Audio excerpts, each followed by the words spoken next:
Bitwig Connect, let's talk about it. Hey, what's up guys? Welcome back to the channel Nature. Today we are talking about the Bitwig 412 Connect. This is Bitwig's first foray into the hardware segment. It's an audio interface. Now, audio interface is generally not the most exciting sort of pieces of gear that you're going to purchase for your studio, but in true Bitwig fashion, I think this is really, really unique. I don't know of anything else that kind of fills this specific segment in the market. So we're going to talk about this. I'm going to do sort of a little review of sorts. Full disclosure, I do have a working relationship with Bitwig that did send the device to me to check out. I do not get paid for this at all, aside from this staying in the studio with me. So yeah, just being upfront about that bias. No doubt if you've been following the channel, you'll know that I am a massive fan of Bitwig itself as well. So yeah, it is what it is. But I do want to give you my sort of experience with this so far. Yeah, so I'm going to just run through my experience and tell you what I really like about this. There's one or two things I don't like too, which we will also cover. So let's talk about the specs first. Obviously, it's an audio interface. It's class compliant. It is USB powered, which is great considering the use case this is intended for. On the technical side, you're going to get one single mic preamp on the back here, another instrument level input over here. You're going to get a series of outputs from 1 to 6, which are designed to be speaker outputs. You can use them for other stuff if you want as well. And then you have 7 and 8, which is the headphone outputs at the back there. You can also use this for other stuff because you can route to the headphones specifically and send things out via that independently of the main mix too. So with that said, this does make for a really good monitor controller. Then where things get a little bit different is you've got the top panel here, and the top panel is all DC coupled outputs. You can also flip some of these via the software to be DC coupled too. But these DC coupled outputs on the top are going to give you access to the whole modular integration environment, which is what makes this thing very, very special in one regard. Obviously, for those that don't know what DC coupling is, it is essentially an unfiltered output. Regular outputs, let's say for instance on my Focusrite, which is not DC coupled, actually filter out some of the signal. So consistent control values when you're outputting CV signals from Bitwig to something like a semi-modular synthesizer or a Eurorack synth, there are major issues with having a steady signal that would determine pitch or control or something. If it's moving, you can get away with it, but holding pitch is really problematic. Clock and gate signals, less of an issue that you can get out with regular outputs. But yeah, these are also perfectly designed and calibrated to be working with Eurorack systems. I can't tell you how easy it is to get this to function. It is like this is part of your modular rack, except the stuff that you're sending out of here is infinitely modifiable via stuff in the grid. I'm not massively into modular yet, I say that. I've got some semi-modular stuff which I've been playing around with, and it's a ton of fun. Works really well. Most of the modular stuff I do is in software most of the time, but I have actually found some pretty interesting use cases with this just when working in a software environment as well, which we'll talk about in a bit. So before we talk about my favorite feature with this, let's just chat about the build. This is not a cheap audio interface, but you get what you pay for. It's unbelievably premium, the feel of this. It really is. It weighs probably more than my machine controller does, and that's no slouch in the stability department either. I think it looks gorgeous too. Some people may find it slightly polarizing, the orange. I really, really like it. I think it's an absolutely stunning piece of kit, and it just feels so nice in the hand. Now let's get to my favorite aspect of this. I'm not going to go into too much detail of the operation of this because there's a ton of stuff out there that shows you how this works, and they probably do a better job than I would. But I just need to impress upon you how nice this feels. It's a high resolution controller, so you can make adjustments with your mouse, but you're nowhere near as accurate as this. So also considering the size of this, because of how smooth it is and because of how high resolution the control is, you can actually almost operate it like a fader at times. It's really beautiful for like tracking vocals and just automating volume controls with vocal recordings, just because of the precision that you have with it. It's touch sensitive on the top as well. You can double tap this for different functionality. I've actually disabled that functionality, so I'm pleased that they added the ability to do that. I found it got in the way for me sometimes. My fat fingers tend to switch it into different modes unwillingly. But I do have to also just mention, just because it's kind of hard to get your head around without actually having one in the studio with you, how good the ergonomics of this is. Now, this may seem slightly inconsequential to many of you, but again, for me, as a right-handed person, I have this sitting on the left-hand side of me in the studio. And what I love so much about this is it's super comfortable to just rest your hand here, but everything is within reach of a single, finger width like this. I can arm automation easily. I can stop, turn on metronomes, turn on loops. This would get me the scrolling around my Bitwig project as well. This Bitwig mode, starting that, will put you into the controller mode, which we're going to take a look at in a sec as well. But the best thing about this is when working in this Bitwig mode, I can control parameters by holding my mouse and the Bitwig knob, which is locked to a parameter at the same time, which is immensely powerful. If you think the whole reason to get hardware a lot of the time is to have that hands-on experience, part of the hands-on experience is that you have two hands to operate the thing at any given time, and you are easily able to move around different controls. This gets you pretty damn close because of the ability to lock this, operate something else with this, and then just quickly unlock and then lock another parameter as well. It really does feel like, you can get around like a complex modular grid patch really quickly with this and just have control over everything. The visual feedback is brilliant as well. It's really eye-catching LEDs that are also color-coded. So depending on the control that you are using inside of a grid patch, for example, you can color-code those.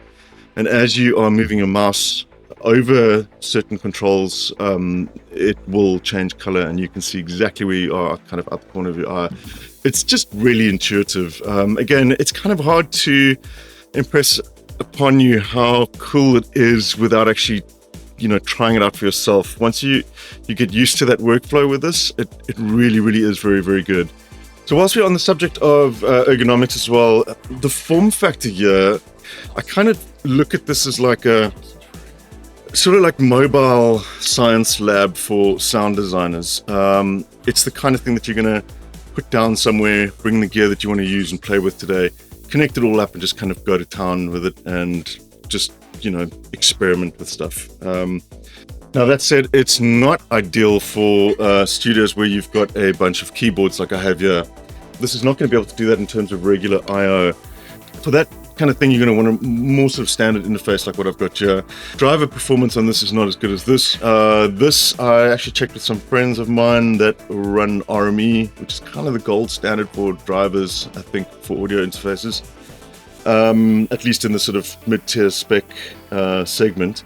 And this is pretty much on a par with that, like about 7 milliseconds at 256 buffers with 44.1 kilohertz audio running in. You can get that right down to 4 milliseconds if you up the sample rates and drop the buffer speed size as well.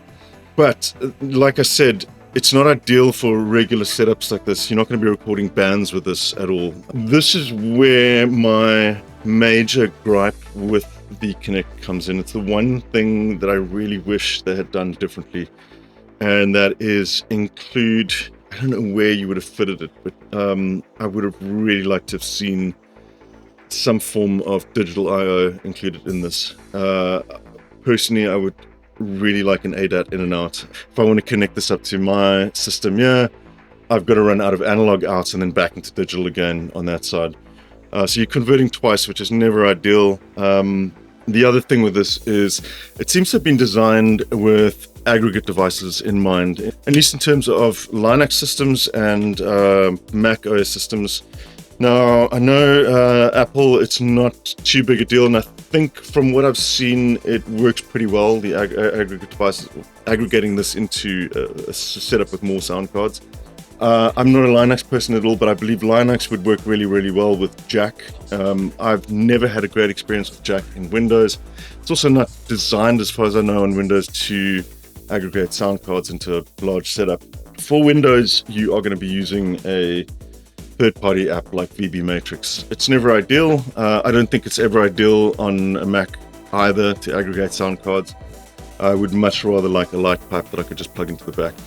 because that would give me the opportunity then to get something like the Arturia audio fuse in and audio fuse out, and maybe just buy a bunch of inputs that you could put this into this, and connect up a bunch of synths permanently via those converters into this again. So that would have been ideal, because if that had been the case, I would have run this as my sort of primary sound card on the desk. The way I've been using this is I have preferences saved in Bitwig for this, where I can actually just switch over, and then I'll just run the analog outs into this for monitoring again. So this becomes my mobile sound card, and my sort of experimentation station. This one is when I want to do sound design stuff, or maybe I want to do some field recording. I mean, this goes up to 192 kilohertz, so you could do some pretty detailed recording with this. This is what I would take if I go away for a weekend. Though, one thing, there are no drivers for Snapdragon just yet. I believe that will come soon, because Bitwig obviously is compatible with ARM64. Right now, you can't run this on the laptop that I have. Right, so let's talk price and just value, and whether I think this is something that you should get personally. It's not a cheap audio interface. It does sort of fall into that mid-tier. I think with audio interfaces, you've got kind of prosumer stuff, which is going to be like $100 or $200. The quality of stuff these days, when it comes to digital audio interfaces, it's pretty much good across the board, good enough. If you're just starting out and you just need to get audio into your system, this is probably overkill for you. If you are invested in Bitwig, however, the controller features alone for me are worth the price of entry. They really are very, very good. Like I said, this does kind of put it in the range of the 8920 that I have there, which is kind of a mid-tier. There you're getting a ton of outputs and inputs. So if that's what you're wanting to do, like recording a drum kit or something like that, you're going to need that.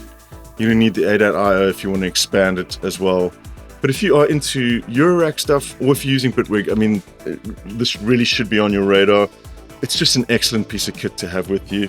Obviously also works with other DAWs as well. It's not limited to Bitwig. You will just lose the Bitwig functionality that you have here. Everything else still functions perfectly. It's still a really high quality audio interface. The DC coupled outputs still work the same. Ableton users, you want to connect your modular to Ableton, this is going to be a very, very good way to do that as well. I tried this in VCV rack as well, which is pretty impressive. It worked flawlessly. Just using the Audio 16 module, you could get out in and out of this very, very quickly and integrate some of the other stuff into VCV patches as well.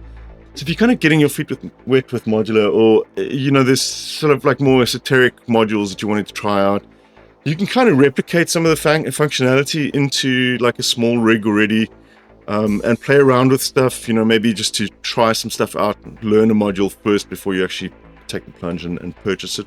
This is a great investment in that regard. You could probably save yourself quite a bit of money doing things. And because of the flexibility of the grid, these outputs can be anything from as mundane as a mult to a complete sequencer of your own design running on this, outputting CV and gate signals to multiple places, and processing in various different ways.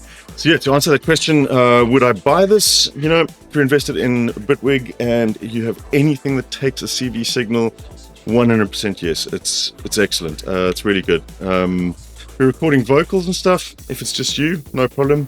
If you're looking to do a band, if you're looking to do drums, look elsewhere unless you are in the market for two audio interfaces. I think, having two decent interfaces, if you're lucky enough to have a sort of dedicated studio space like this, that makes more sense to me.